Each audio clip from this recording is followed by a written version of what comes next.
자, 우리가 이제 저번 시간까지 해가지고서 이제 토지 수업 중에서도 이제 지구 단위계 사례를 이제 두 가지 봤죠. 하나는 이제 민간 택지에 대해서 지구 단위가 붙어 있는 경우와, 그 다음에 두 번째는 이제 LH에서 분양하는 거. 사실 LH에서 분양하는 사람들 되게 많아요. 꼭 그게 뭐 상업 이거 지역이 아니어도, 그러니까 뭐 전폭 겸용이라든지 아니면 단독주택 이런 것들에 대해서 분양하는 사람들이 되게 많습니다. 그러니까 그런 것들을 다 바로 LH에서 분양을 하는 부분들이기 때문에 LH 분양 쪽은 여러분들이 한번 관심 있게 보시면은 그 중에서 이제 괜찮은 물건들도 많이 나와요. 물론 이제 좀 비싸게 낙찰되는 사례들도 있고, 근데 어떨 경우는 이제 또 유찰되는 사례들도 나오기 때문에 그런 것들 잘 잡으시면은 그래서 나름대로 또 괜찮은 또 재테크 수단이 될 수도 있습니다. 자, 오늘은 이제 다시 그 책으로 돌아가서 교재로 들어가서 농지에 관련돼가지고 우리가 저번 시간까지 뭘 배웠냐면 그린벨트의 해제 지역 투자에 대해서 배웠잖아요. 결론적으로 말씀드리면은 이제 그린벨트 해제 지역 투자는 조금 이제 신중하시라, 그렇죠? 그렇게 얘기를 했던 것이고, 오늘 이제 그 농지에 관련된 세금들, 그 세금들에 대해서 좀 배우도록 할게요.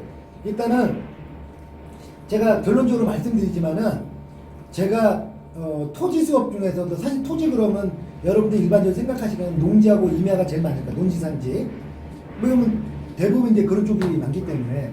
근데 실제로 농지하고 산지를, 이거는 이제 토지 수업뿐만 아니라 나중에 이제 PM 실무, 이제 개발 사례까지도 연결돼야 되는 부분이기 때문에, 실제로 제가 이제 PM 실무로 해가지고 이제 수십 건에 대해서 거의 이제 분석을 하게 되면은, 그러면 과연 농지 산지 쪽이 과연 비율이 몇 프로 정도가 될 것이냐, 그러니까 그런 사례들이 많냐라고 볼 수가 있거든요. 근데 실제로는 확률로 따지면 한 10% 정도밖에 안 돼요.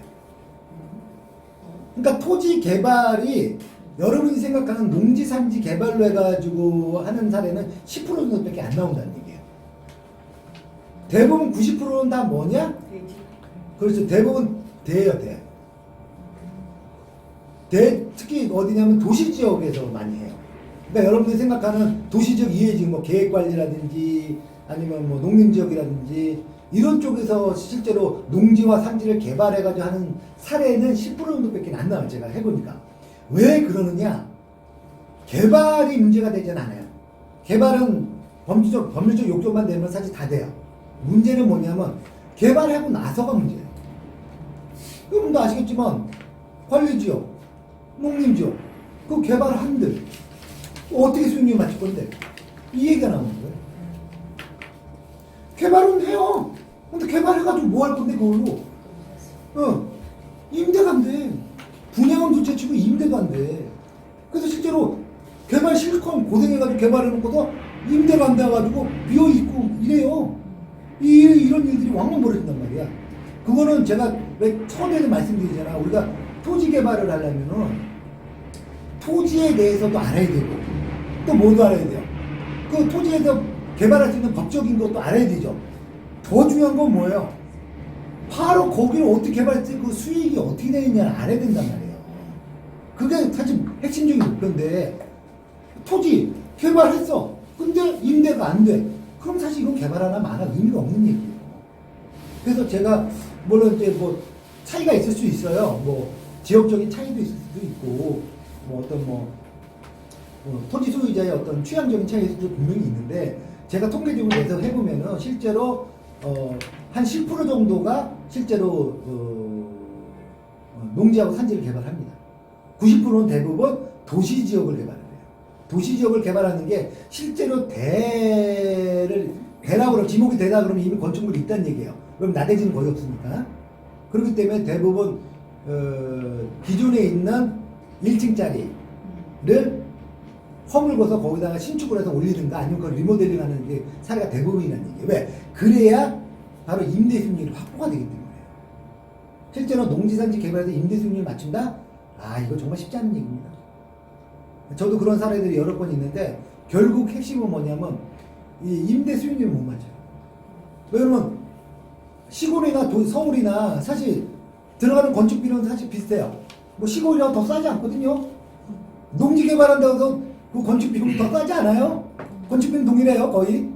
약간 부담금 문제라든지 뭐 이런 거 차이 있을 수 있는데 그 차이가 사실 많지 않거든요. 그런데 문제는 뭐냐면 그거를 개발하고 나서 임대가 달라요. 도시 같은 경우 임대료가 뭐 진짜 개발하기 전보다는 훨씬 높아지지만 이런 농지나 산지 같은 경우 지방에서 거기가 만약 뭐 지방의 도심이었다. 그러면 가능하죠. 상관없죠. 근데 그런데 아니 외곽에 있는 농림 지역에 있다. 아니면 계획 관리인데도 뭐 깊숙이 안쪽에 들어와서 있다. 이러면은 사실 개발해봐야 이게 의미가 없어져요. 왜? 임대를 못 맞추니까. 그래서 저도 이런 사례들이 여러 번 있는데 결국 그 토지 소유 보면 캡레이트가 실제로 수익이 안 나와요. 왜냐면 토지 가격 자체가 쌌기 때문에 사실 건축비가 한 70%고 토지 비용은 사실 되게 작아요. 왜 그러면 이미 그 농지나 산지 쪽이기 때문에 토지 비용이 되게 싸거든요. 그럼에도 불구하고 임대가 자체가 안 나오는 거니까는 실제로 캡레이트가 거의 안 나와요. 마이너스 난 사례도 있고. 그러다 보니까 토지 소유자들이 이거 갖고서 더 이상 개발이 안 되겠다고 포기한 사례들이 속출했습니다. 그래서 실제로 농지하고 산지를 개발해 가지고서 임대 수익을 하겠다라고 하는 거는 맞지 않아요. 잘. 물론 그게 이제 지방의 이제 도심권에서 그러니까 도시 지역 바로 근처에 있어 가지고 충분히 임대 수익이 나올 수 있는 데다라면 상관없어요. 그러나 그런 지역이 아닌 그러니까 농림 지역에 있는 농지라든지 아니면은 뭐 계획관리인데 안쪽에 들어와서 뭐 주변에 뭐 텅텅 비었다든지 허허벌판이라든지 이러면은 이거는 개발해봐야 사실 별 의미가 없어지는 그런 사례들이 왕왕 벌어집니다. 그렇기 때문에 제가 통계적으로 봐도 실제로 농지산지를 깊이 들어가서 우리가 농지산지 주로 개발하는 건 뭐냐? 전원주택이에요. 전원주택 아니 펜션이에요. 그걸로 해서 하는 거 외에는 그래서 대부분 여러분 농지 산지 개발하는 거 보면 대부분 다 전원주택 펜션으로 하지 그걸 갖고서 거기 건물 올려서 그런 사례는 거의 없는 이유가 바로 그것 때문이에요. 왜? 임대를 못 맞추니까. 개발의 의미가 없어지니까. 그래서 여러분도 마찬가지예요. 농지 산지를 구입한 취득해서 기존에 있는 거면 어쩔 수 없겠지만 취득해서 뭘 내가 개발 사업을 하겠다. 그러면 그거는 전원주택과 펜션 쪽으로만 주로 포커스를 맞춰놔야지 이걸 갖고서 4층짜리 5층짜리 개발해 이거는 임대를 못 맞춘다 이렇게 쉽지 않다라고 보시면은 돼요. 수지도 그렇게 나오진 않아요 실제로. 그래서 제가 하는 것들에 보면 대부분들의 90%는 다 도시 지역에 있는 지목의 대인 거랍니다. 농림 지역이나 계획관리 지역에 이런 관리 지역에 이런 농지 산지가 들어오면 실제로 딱 보면 우리는 답이 나오거든. 쉽지 않아요. 괜히 시간만 낭비하고 어차피 다 수지 분석해서 다 했더니만 캡레이트가 뭐 1% 2% 나오면 그거 갖고 어떻게 합니까? 할 수가 없지. 괜히 자산 가치도 사실 크게 메리트가 올라가지도 않기 때문에 그래서 그럴 경우에는 제가 하지 말라라고 토지소유주한테 오히려 설득을 합니다. 그래서 여러분도 아무튼 개발 사업 목적으로 한다 그러면 두 가지 방향을 잡으시면 돼요. 도시지역 이외에 있죠. 도시지역이라면 여기는 광역시도 되고 서울 수도권도 될 수 있고 광역시도 될 수 있고 아니면 지방에서 그 도시지역에 쉽게 말해서 임대가 빵빵 터지는 그런 데라면은 개발 사업을 해서 농지 산지를 구입해서 상관없어요. 근데 그런 지역이 아니다라고 한다면 그런데 농지 산지를 구입한다 그러면 그런 개발 사업은 생각하지 마시고 대부분 뭐냐 전원주택, 펜션으로 가시는 게 맞다는 얘기예요. 그러니까 여러분 그거부터 그렇게 정해놔야 여러분들이 나중에 헛수고를 안 하는 거예요. 취득했는데 난 개발사 5층짜리 올리려고 농림 지역에 농지를 구입했는데 해봐야 의미가 없더라. 그러면 사실 그거 어떻게 써먹을 거냐고. 그렇죠? 그럴 때는 이제 난 전원주택 가겠다. 이 포커스를 맞춰서 하셔야 된다. 무슨 얘기인지 아시겠죠? 그렇게 방향을 잡아주세요. 자, 이제 책으로 들어가면은 자 농지에 관련된 세금을 한번 알아볼게요. 그래서 제가 다시 한번 말씀드리지만 농지하고 산지는 너무 깊이 들어가지 않을 거예요. 왜? 어차피 개발 컨셉에 맞지가 않고요. 전원주택 펜션한다 그러면 그 집 이 정도만 알아도 충분해. 제가 해주는 거. 근데 너무 깊이 들어가면 뭐가 되냐면 이제 공법 수업이 되는 거예요. 그렇죠? 그것도 이론에만 치우친 공법 수업이 되면은 공법 교과서 읽어야 돼요. 전 그런 거 되게 싫어하거든요. 그렇기 때문에 실무적으로 그러니까 꼭 필요한 것들만 제가 체킹을 해드릴 거예요. 그래서 그렇게 보시면 돼요. 일단은 여기 보면 쭉 대표적인 것들에 대해서 쭉 제가 설명했고 이거 갖고 여러분들이 부족하다 그러면 어떻게 한다? 그 밑에 보면은 더 깊이 수업에 들어가서 제가 농지, 산지 이렇게 구분을 해드렸어요. 이거는 더 깊이 들어가서 보시면 되는데, 여러분들이 실제로 실무를 하시는데 여기까지 깊이 들어갈 필요는 없다. 왜? 여러분들 개발 목적으로 하시는 거에는 이렇게 농지산지를 깊이 한다고 해서 되는 문제가 아니기 때문에 사실 어떻게 보면 PM 실험을 더 깊이 하는 게 훨씬 더 현실적으로 더 중요하다는 거죠. 이해되시죠? 네. 예. 자, 농지에 관한 세금. 자, 우리 저기 도교 씨 한번 읽어볼까요? 취득세 3에서 4. 3.4%에서 4.6%. 주로 이제 농지는 3.4%고 4.6%는 이제 임야입니다. 이제 산지. 감면사항이 있어요. 보유세, 부동산세, 농지는 대상이 아닌 재산세 0.0%. 3. 양도소득세, 관리 여부에 따라 차이가 큰. 1. 8년 제촌. 예, 그거 좀 중요하죠. 예. 8년 제촌, 작용. 예. 자경, 감면. 2. 농지를 제외한 임야, 잡종지 등은 감면사항이 없음.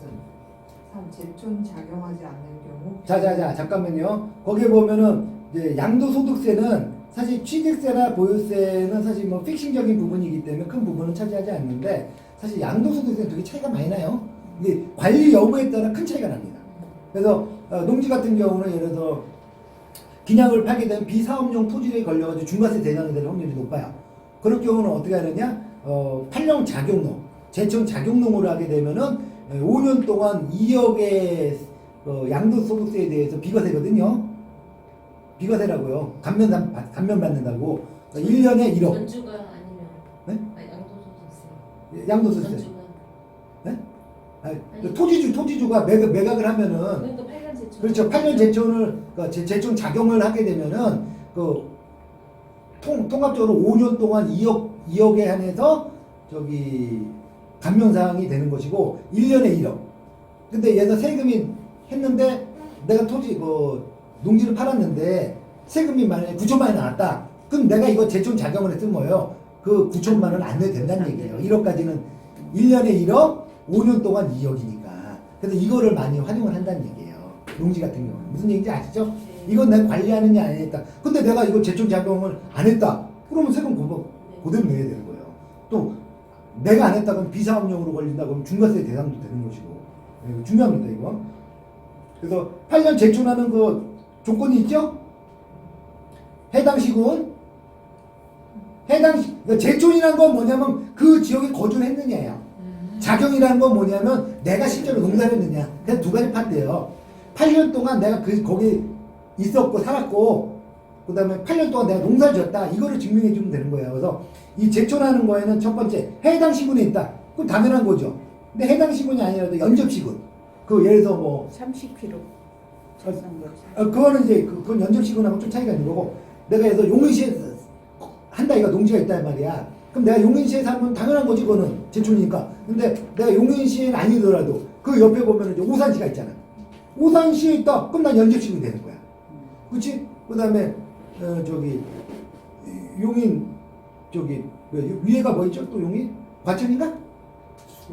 수원. 그렇지 수원. 그 연접 시군이 되는 거예요. 근데 갑자기 파주시야. 그럼 연접이 아니죠? 근데 이 연접이 아니어도 직선거리가 30km다. 그러니까 파주에서 용인까지가 직선거리가 30km는 넘을 것 같은데 내가 봤을 때는 만약에 그렇죠 가평. 가평은 연접 시군이 아니잖아요. 면접은 아니지만 직선거리는 30km는 가능하죠. 이러면은 그거는 이제 제촌으로 받을 수 있다는 얘기예요. 그래서 30km 내외는 안 해도 면접 지역이라 아니어도 된다는 얘기. 인정해준다는 거예요. 그렇지 인정해준다는 거. 제촌으로 인정해준다는 거. 제촌으로 그렇지. 사는 걸로 인정. 그게 바로 세법상 나오는 거야 이게. 이게 원래 농지법상으로는 뭐냐면 해당 시군하고 연주 시군만 있어. 직선거리라는 개념은 없는데 이제 작용농에서 이제 세금 감면해줄 때는 세법을 해가지고 30km가 나와요. 근데 이 세 가지만 걸리면 제촌으로 인정해준다는 얘기야.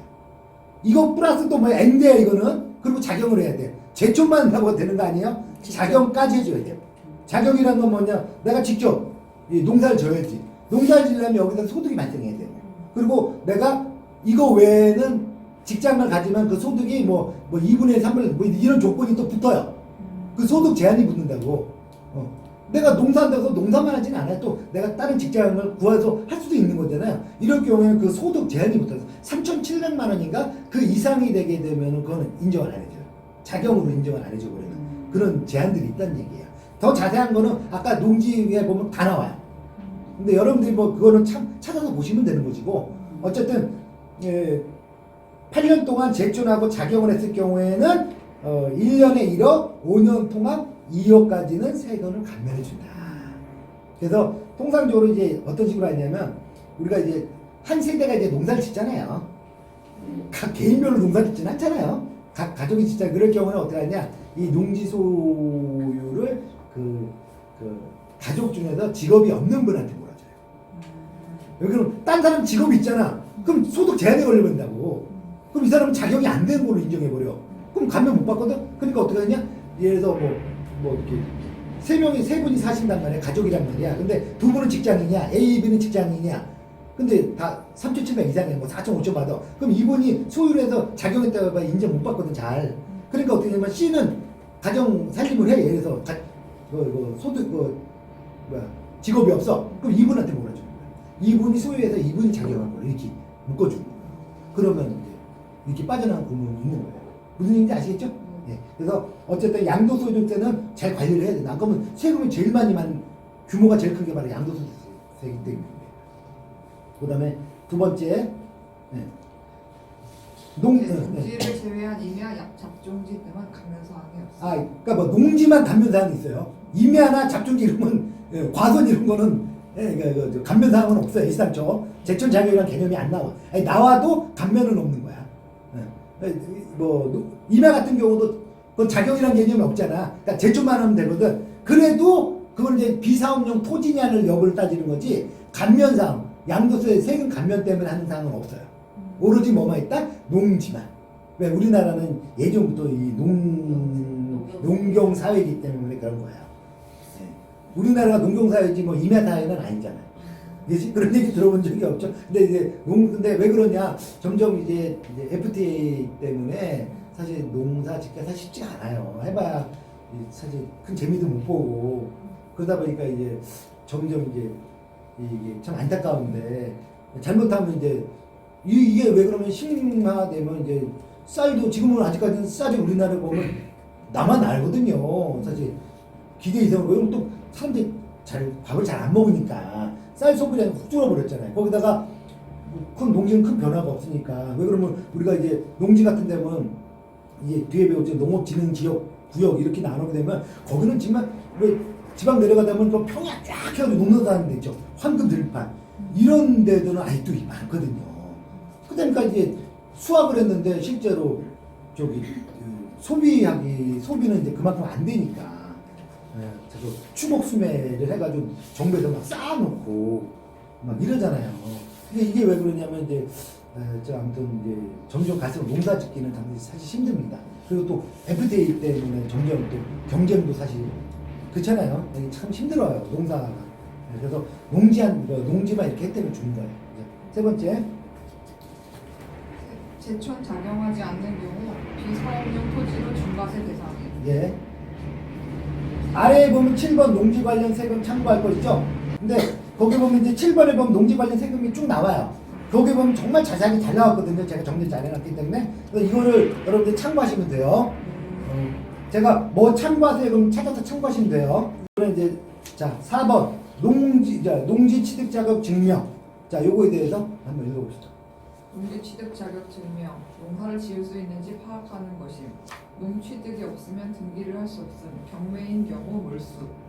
1. 73년 1월 1일부터 시행. 현재는 통작 거리가 없어짐. 2. 농지를 취득한 자, 사람이 잠깐만요. 예.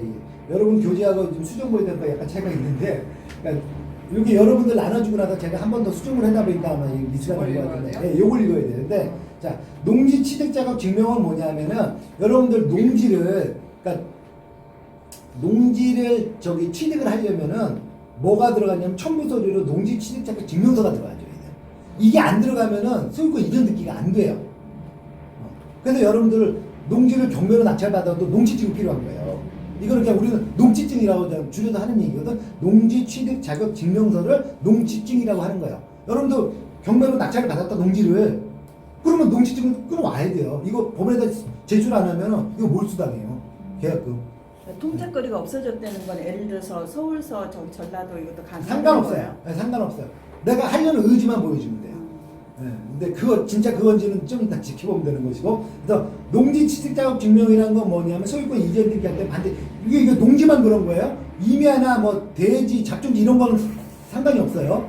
왜 그러냐? 자꾸 농지를 예전에 우리가 농경사회라 자꾸 나오잖아요. 농경사회 되니까 사실 예전에는 땅 많이 갖고 부자였거든. 부자였고 또 반대는 뭐가 있었냐면 그 소작농 제도 있었잖아요. 이게 사실 이게 엄청나게 이 불합리한 거였거든. 왜 그러면 소작농에서 토지 없는 사람들이 그 토지를 붙여가지고 거기서 뭐 반 이상을 주고 막 이러다 보니까는 이게 어떻게 보면 비근대적인 아주 이 농업 행태였었거든. 그 뭐 진짜 예전에 많이 심각했잖아요. 그러다 보니까는 주민들이 다 이 어쩌면 이제 이런 뭐라고 얘기해야 돼? 이거 농지 많이 갖고 계시는 예전에 뭐라고 지주 뭐 만석군 그렇죠. 이런 분들한테 다 어떻게 보면 이제 노예화가 되거든요. 사적 노예화가. 그리고 안 그러면 농지 안 줘버리니까 그럼 소장 못하면 이 사람 굶어야 되니까. 그러다 보니까 이게 되게 정근대적 방식이거든. 그래서 우리나라에서는 이 소장농 제도가 없어요. 지금 농지에 임대차라는 게 없어. 법적으로 없어요. 없어요. 농지는 임대차가 없어요. 근데 대신에 여러분들 이제 임대차라는 거 뭐를 합니까? 이제 도지를 준다고 그러지. 예, 이게 많이 이게 쌀한가 많이 주. 예, 그렇지. 이거 다 해주면 쌀한가면 주세요. 근데 예전엔 쌀한가면이니까 안 됐었거든. 예전엔 진짜 이 나는 거에 뭐 60%, 70%를 주고 30%를 갖고서 먹고 살았단 말이에요. 그러니 진짜 그러니까 춘공기라는 게 생겼잖아요. 막 봄에 그 겨울에 다 먹고 나면 있잖아요. 이래가지고 얼마나 힘들었습니까? 그래서 정부에서는 아예 이걸 못하게 해버리는 거예요. 그래서 농지는 임대차가 없어요. 근데 이제 시골에서는 뭐 암암리에 이제 뭐 도지한다고 그래가지고 그때는 지금 뭐 쌀한가면 두 가면 좀 끝나잖아요. 좀 그냥 지으라고. 예, 그냥 지으라고도 안 해요. 왜냐면 지어봐야 비료값 들어가지 뭐 무슨 씨앗값 들어가지 노동력 들어가지 아니 사 먹는 거보다 비싸더라는 거야. 왜? FTA 때문에 농산물 들어오는 게 얼체 싸거든. 특히 메이드 인 차이나 알잖아요. 예전에 거기 막 깨가 들어오면요 이렇게 한 마리 들어오잖아. 진짜 가격이 경쟁이 안 돼. 물론 이제 제품은 우리나라 국산이 그래도 국산 게 최고지. 근데 원체 싸. 몇 년 전만 해도 심지어 여러분들 왜 가을 되면 밤 따러 간다는 얘기들을 많이 했었죠. 그래서 밤 따러 가지고 하루 종일 뭐 만들어 따가세요 10,000원 이랬어. 실제로 또 그 했던 유행했던 사람들이 있어요. 그래서 가운데서 10,000원만 내고 진짜 제한 없이 막 해가지고 가지고 가는 거야. 요즘 그거 안 해. 없어졌어요. 왜? 메이드차에서 이게 3,000원에 들어오고 이러니까는 굳이 할 이유가 없다는 거야. 은행 따가라도 안 한다요. 예전에 은행 무슨 딱 땄잖아요. 그래서 가로대 떠다가 뭐 절도죄 걸리고 막 그랬잖아요. 그거 하면 안 되거든요, 그거. 근데 요즘은 은행 따가라도 안 따가 사람들이. 왜? 원체 싸게 들어오니까. 이게 메이드 인 차이나가 그래서 우리나라가 물가 상승률이 인플레이션이 안 되는 이유가 바로 메이드 인 차이나 때문에 사실. 여기 사실 그 농산물 특히 아주 직방으로 가거든. 그래가지고 이제 점점 갈수록 아무튼 시골에서 농사 짓는 게 정말 쉽지 않아요. 고생을 하지만 수익이 안 나와요 그렇게. 그러다 보니까 이제 제가 이제 들어보니까 요즘 스마트팜 이런 것들 많이 바뀌었거든요. 뭐 5차 뭐 산업혁명, 6차 산업혁명 이래가지고서 이제 어떻게 하느냐 농경기도 완전 최첨단이에요. 저도 이제 그런데 이제 박람회를 전 자주 가서 보니까 실제 어떤 것들이 트렌드가 되는 게 보는데 이제는 뭐 진짜 실내에서 농사를 해요. 실내에서 사실 식물 재배하는 것들은 벌써 몇 년 전부터 있었는데 그게 대규모로 하더라고. 그래가지고 진짜 모든 게 전기 벨트 시설로 다 돼가지고 물 주는 거, 온도, 습도 맞추는 거, 곡물 해가지고 추하라고 하나? 이거 하는 것까지 다 전자동물. 그래서 내가 깜짝 놀랐어. 야 진짜 볼만하더라. 이게 바로 대표적인 게 뭐냐면 스마트팜이라고 해요. 팜, 농장이잖아. 스마트야. 이제는 뭐야? 컴퓨터로 제어했대. 예. 오직 했으면 식물 농장이 있어요. 식물 농장. 아시죠? 식물들은 이 컨테이너에서 다 스마트 판축을 해가지고 거기서 재배를 해. 연중무휴야. 겨울이란 게 없잖아. 그러니까 거기서 뭐 몇 번씩 계속 반복적으로 연중무휴. 왜? 온도하고 습도를 딱 세팅해주냐 그거대로만 돼. 그러니까 계절에 상관없이 나온 거예요. 근데 뭐 그거 먹어본 사람이 뭐 맛이 없다는 얘기를 좀 영양가가 좀 떨어진다는데 그건 잘 몰라요. 근데 제가 한번 그때 먹어봤는데 약간 맹맹하긴 하더라고요. 여러분들 그렇잖아요. 왜 그 노지에서 이 자란 거랑 여러분들 그 비닐 앞서 자란 거는 분명히 다르잖아요. 향도 다르고 좀 양산한 예, 거랑. 맛도 다르잖아. 그러니까 그런 개념이야. 여기서도 하면은 조금 이제 그런 개념. 그래서 나도 그때 한번 먹어봤는데 좀 맹맹하더라고. 근데 아무튼 중요한 건 뭐냐면 이게 바로 규모의 경제야. 왜? 계절에 상관없이 그냥 계속 끊임없이 나오니까. 이런 식으로 이제 그러니까 향후 이제 이런 농촌 우리나라 농촌들도 이제 이런 스마트가 파마돼야 돼요. 안 그러면은 이 경쟁을 사실 쉽지 않아요. 그럼 햇빛 같은 거 어떻게 하느냐? 요새 LED가 기가 막혀요. 왜? 어떤 식물에는 빨간색, 어떤 식물에는 파란색 맞춰가지고 그거대로 다 조절해요. 온도 조절 그 조명 조절까지 다 해가지고 딱 몇 시간, 하루 몇 시간 자동적으로 탁 켜줬다가 해주고 자동 꺼져. 그리고 물 주고. 이게 대표적인 게 바로 스마트 팜이에요. 그래서 저는 깜짝 놀랐습니다. 그래서 야 이건 진짜 최첨단이구나. 이게 바로 뭐 5차인가 6차인가 아마 그런 것 같은데 6차인가 아마 그럴 거예요. 그래서 완전히 생명과 뭐 이 식품 뭐 이런 식으로 해서 완전히 점점 산업화가 되는 예, 많죠. 그래서 그런 식으로 한다는 거. 근데 아무튼 중요한 거는 이제 농지 취득 자격 증명. 이거는 뭐냐면 농사를 지을 수 있는지 파악하는 거예요. 이거는 뭐냐면 그러니까 내가 농지를 취득하기 전에 내가 농사 소유권을 얻기 전에 미리 이걸 하는 거야. 농지가 내가 아직 소유권을 취득 안 했어도 내가 농사를 농지증을 발급받을 수가 있어요. 근데 이거를 계약할 때 거래 계약서랑 첨부해가지고 또 올려줘야 돼. 그래야지만이 소유권 이전 등기가 돼요. 네. 그래서 그 농사를 지을 수 있는지 파악하는 거예요. 그러다 보니까 뭐냐면 농지가 없어도 가능하고요. 앞으로 살 겁니다라면 되는 거니까. 그 지역에 그 물건을 내가 살 겁니다. 그래서 여러분들 같은 경우는 경매문건에 나왔다. 그럼 내가 낙찰을 안 받기 전이어도 그거에서 농지증을 내가 발급받을 수가 있어요. 왜? 내가 이거 낙찰 받아서 살 거니까. 근데 이제 낙찰 받는 건 별개가 되겠지만은 그래도 발급을 받을 수 있어요. 그래서 농지 취득 장면은 농지를 취득하고자 하는 사람이 농지를 취득한 사람이 아니에요. 취득한 건 이미 계약이 됐어야 돼. 근데 농지를 취득하고자 하는 그 전에 사전에 미리 받는 거라는 얘기예요. 그래서 자가 농지 취득을 발급받고자 하는 경우 농지 소재지로 관한 시군 면제하게 그러니까 지자체에 가서 신청하는 민원인데 농지증이 없으면 등기를 할 수가 없어요. 이게 토지 매매 계약서에 첨부서류로 들어가줘야 돼. 그래야지 이전 등기를 해줘요. 그럼 여러분들 이제 궁금한 게 있어요. 아니 나는 저기 100평 주말 체험 농장으로도 할 건데요. 그래도 농지증이 필요해요. 인터넷으로 혹시 신청이 가능해요? 안 돼요. 이건 현장에 가서 해야 지자체에 돼요. 가야 예, 돼요. 지자체 가서 왜냐면 지자체에서 담당자가 거기 들어가서 확인해 줘야 돼요. 그래서 신청서를 요즘 이거 인터넷은 내가 아직까지는 안 되는 걸로 알고 있는데 현장에 가셔서 그 지자체 가서 여쭤볼게요. 주말 농장 한다고 해서 안 돼요. 아니 요 땅을 살려고 그러는데 네. 주말 농장 안 돼? 주말 체험 농장도 주말 체험 목적으로 한다 이거. 그러니까 1000제곱미터 미만. 그러니까 평수로 정확하게 302평인가 그런데 그 미만으로는 내가 농사를 안 짓고 농업 교육용 목적이 아니어도 주말 체험 농장으로 그러니까 일주일에 한 달에 한 번 가서 뭐 고구마 심고 이러려고 하는 게 주말 체험 영농 목적이거든요. 근데 이분들도 농지증을 발급받아와야 돼요. 아니 그래서 네. 여기 이제 요 땅을 살려고 그러는데 네. 주말 농장 가서 그걸 신청해서 농지증을 받았어요. 네. 그러니까 타 지역에 그러니까 타 지역은 아니고 인근 지역에 농지를 취득했을 때 그걸 써먹을 수 있나요? 아니요. 그거 또 다시 해야 돼요. 요 지번을 딱 집어가지고. 그럼요. 다시 해야 돼요. 기존에 농지증을 발급받는 건 그건 그 지번에서만 끝나는 거야. 그러니까 농지를 이거 취득하고 이거 취득하고 이렇게 세 개를 취득하셨다. 3번 다 발급받아야 된다는 번지수가 네. 다르면 그럼 다 발려야 진짜 돼요. 그럼요. 인근이어도 예, 인근이요. 이거 취득하기가 어려운가요? 아니 이건 다 돼요. 다 돼요. 농지증은 어렵지가 않아요. 농지증 발급은 전혀 어렵지가 않아요. 내가 농사를 지려는 의지만 갖고 있으면 다 해줘요. 왜 그러면 소유권을 취득하고자 하는 사람이기 때문에 미래에 농사 짓겠다는 얘기지 지금 짓고 있는 게 아니란 말이야. 그래서 누구한테나 거의 99% 다 발급이 돼요. 근데 어쨌든 간에 이제 밑에 보면은 이게 안 되는 케이스가 있어. 발급을 받고자 해도 발급이 안 되는 케이스가 있어. 대부분 뭐냐면 불법 농지들.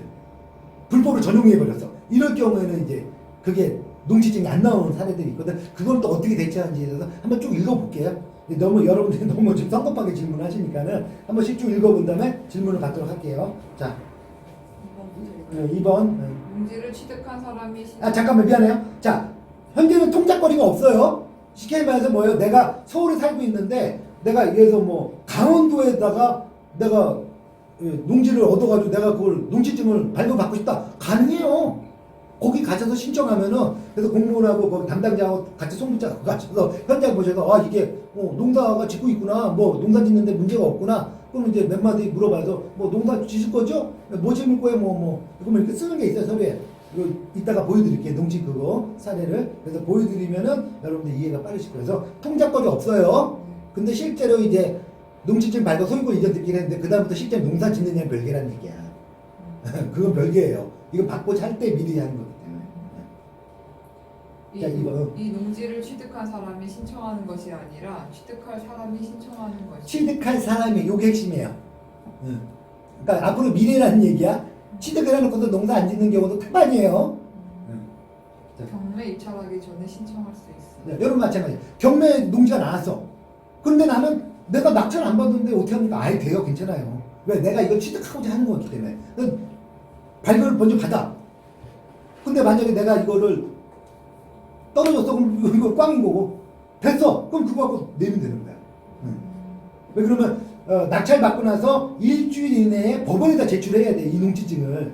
근데 거기서 시간 뭐 우왕좌왕하죠. 금세 갑니다. 왜 그러면 일주일 있다가 또 토요일 이렇게 버리잖아. 일주일 해봐야 요번 주 월요일날 낙찰 받았어. 그럼 다음 주 월요일에 내야 돼. 근데 토요일에 이렇게 먹으면 안 되잖아. 그러니까 미리 가서 해서 통상적으로 어떻게 하냐면 낙찰 받으면 그날 가요. 그날 가가 끌고 가서 현장을 보여주고 거기서 바로 봐야지 4일 있다가 날라오고. 담당자가 같이 나가. 가야 돼요. 뭐 내일 볼게 이러다가 안 보면 나는 이거 못 내면 뭘 쓴대. 예, 그러니까는 무조건 시간 기다리더라도 담당자 가고 끌고 가가지고 보여줘야 돼서 농지 가서 아 이거 농지구나. 왜 그럼 가끔가다 이게 전용이 되는 사람들이 있어 불법으로. 이러면 이거 발급 안 돼요. 이러면 나 농지증 못 낸다고. 그러니까 그런 사유. 그렇기 때문에 그날 바로 가서 하는 게. 안 그러면 손해는 누가 보니까 내가 보는 거니까. 그지?